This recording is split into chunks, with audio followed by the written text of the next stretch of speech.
With more and more set photos coming at us from Thor Love and Thunder and previous confirmation by Marvel Studios' own Kevin Feige that the multiverse would play a factor in other upcoming MCU projects, let's talk about a popular fan theory that's gone around saying that maybe the multiverse will factor into the upcoming fourth Thor film.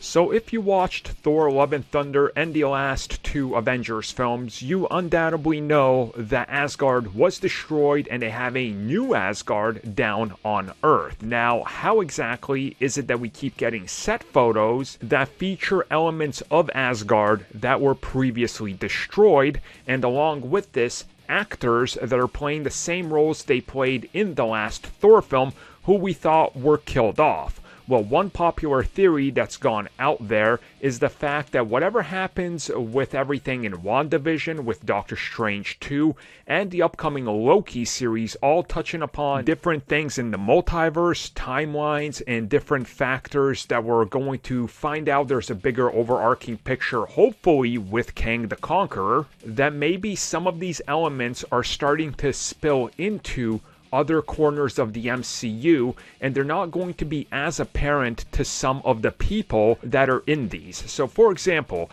a popular theory I saw was that whatever happens in Loki and Quantumania and what happens with WandaVision tying into Doctor Strange and all these multiverses is that little pockets of different realities could start to reshape history and current realities, and we don't exactly know how it's happening, but the actors aren't really going to react to it. It's almost like it's natural to them because, again, history has been affected, so in their mind, the things we've seen so far aren't exactly how they see them. Like, for example, Back to the Future, we see how Marty's family and everybody is before he travels back through time and history is changed. When he gets back to the present day setting, he knows everything that's happened because he saw it all. He remembers the previous life and now he sees the new life. None of his family members remember that anything has changed. To them, it's just been natural, but he remembers it. So could this be a factor? And is this theory anything to go by? And honestly,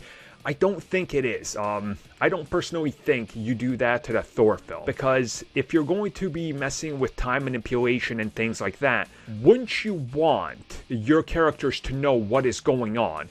If they are confused and out of the loop and they don't know why things are back, like why is Asgard suddenly back, then to me, and to the viewer who might have skipped some of the other things, they're lost. It's bad storytelling. Unless somehow they're going to change a huge element, like be like, yes, Gore the God Butcher is actually Gore the Time Butcher, and he's butchering up time fragments. No, that's just stupid, and that's not Gore. So I don't think there's anything to this theory. It would be kind of cool if they would tie, or maybe did tie, Loki into it directly, but I don't think it's going to be a huge factor in everything that's happening going forward. Yes, the whole multiverse thing will be featured in other films, but I don't think Thor is one of them. They already got enough on their plate to deal with the Guardians, Gore, two Thors, and various other things.